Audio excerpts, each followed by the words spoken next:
바이러스의 경우에는 항생제가 직접적인 효과가 없습니다.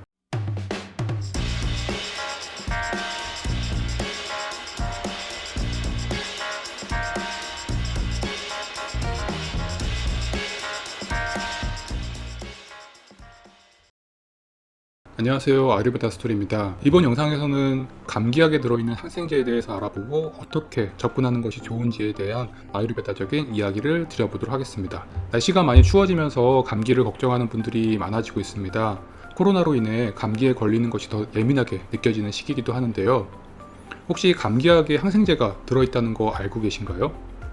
항생제 하면 그 부작용 때문에 거부감이 생기고 가능하면 먹고 싶지 않다라는 기분이 드는 것이 사실인데요. 요즘에는 많이 줄었다고 하지만 과거에는 감기약에 항생제가 필수처럼 들어가는 처방이었습니다. 하지만 그거 아시나요? 항생제는 감기 치료에 직접적인 효과를 주지 못하는 사실 말이죠. 우리가 질병에 감염됐다고 할 때에는 크게 두 가지 형태로 그 원인을 구분하게 됩니다. 하나는 박테리아고 하나는 바이러스입니다. 박테리아 경우에는 주로 세균으로 불리기도 하는데요. 결핵이나 식중독, 패스트, 장티푸스 등 우리가 평소 들어봤던 질환들이 바로 이 박테리아 감염으로 인해 생기는 질병이라고 할 수 있겠습니다. 최근 유행하는 코로나나 독감, 감기 등의 질병들은 박테리아가 아닌 바이러스 감염으로 구분하기도 하고서요. 눈에 보이지 않고 둘 다 질병의 원인이 된다는 점에서 비슷하게 여겨질 수 있지만 이 둘은 엄밀히 말해서 완전히 다른 질병의 원인이라는 것이 중요합니다.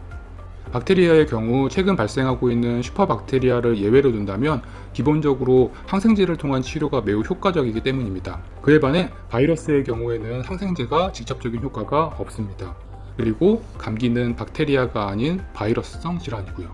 그렇다면 현대에는 왜 감기약에 항생제를 처방하는 걸까요? 그럼에도 불구하고 항생제가 필요한 경우가 있다는 점입니다. 예를 들어 평소 축농증에 잘 걸리는 환자가 있다고 한번 해볼게요. 바이러스에 인해 감기에 걸린 후 환자의 콧물 증상을 자칫하면 축농으로 발전하게 됩니다. 축농을 한마디로 말씀드리면 볼 주변의 비강에 농이 쌓이고 거기에 박테리아가 증식하면서 염증을 일으키는 것을 말하는데요. 이때 박테리아가 2차적으로 문제를 일으키는 경우이기 때문에 이 경우에는 항생제가 효과를 볼 수 있게 됩니다. 그렇기 때문에 의사와 상의해서 항생제가 필요하다고 판단한 경우에는 복용하는 것이 좋습니다. 항생제를 처방받고 복용할 경우에 알아야 할 두 가지를 마지막으로 소개해 드리도록 하겠습니다.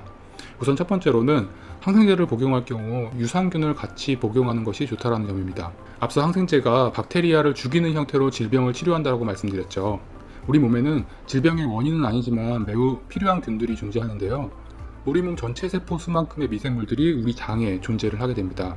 그런데 항생제는 우리 몸에 안 좋은 세균뿐만 아니라 우리 장내 미생물까지도 죽이는 부작용이 있습니다. 최근 들어 장내 미생물 환경이 면역력과 건강에 중요한 영향을 준다는 논문들이 많이 나오고 있습니다. 즉, 항생제의 복용으로 장내 미생물이 죽을 경우 그와 관련된 면역력의 기능에도 영향을 받게 되는 거죠. 특히나 아토피와 같이 면역력 질환을 가지고 있는 환자들의 경우에는 항생제 복용이 증상에 영향을 줄 수 있게 됩니다. 그렇기 때문에 항생제를 복용한 경우 유산균이나 요거트와 같은 제품을 같이 복용해 주는 것이 부작용을 최소화할 수 있는 방법이 되겠죠. 두 번째 알아두셔야 할 점은 항생제 복용 방법에 있습니다. 많은 분들이 증상이 조금 좋아지면 항생제 복용을 멈추는 경우가 많습니다. 하지만 중간에 복용을 멈추는 경우 남아있는 세균이 항생제에 저항하면서 돌연변이를 만들 수가 있습니다. 흔히 말하는 슈퍼 박테리아가 이런 형태라고 말할 수 있겠는데요. 그러므로 항생제를 복용할 경우에는 정해진 양과 시간을 꼭 지켜주시는 것이 중요합니다. 한 가지 추가로 말씀드리자면 저희 다른 영상에서 인도에서 사용하고 있는 약재로 감기약을 만드는 법을 공유를 해드렸습니다. 확인해보시고 증상이 심하시지 않으시다면 활용해보시는 것도 추천을 드립니다. 정리하면 다음과 같습니다. 감염의 주요 원인은 크게 박테리아와 바이러스로 나누게 됩니다. 항생제는 박테리아로 인한 질환에 매우 효과적으로 인류 건강에 많은 도움을 주었습니다. 하지만 감기의 경우에는 바이러스의 형태로 항생제가 직접적인 효과를 주지 못합니다. 대신 감기로 인한 2차 질병의 예방에 필요한 경우가 있어서 이럴 때에는 정해진 양을 잘 복용하는 것이 매우 중요합니다. 그리고 항생제는 장내 미생물 역시 죽이기 때문에 미생물의 기능을 유지하기 위해서 유산균과 같은 것들을 같이 복용하는 것을 추천을 드립니다. 어떠셨나요? 영상이 도움이 되셨다면 좋아요 한번 눌러주시고요. 다른 건강 정보를 받아보시기 원하신다면 구독도 한번 눌러주시기 바랍니다. 지금까지 아유르베다 스토리였습니다. 감사합니다.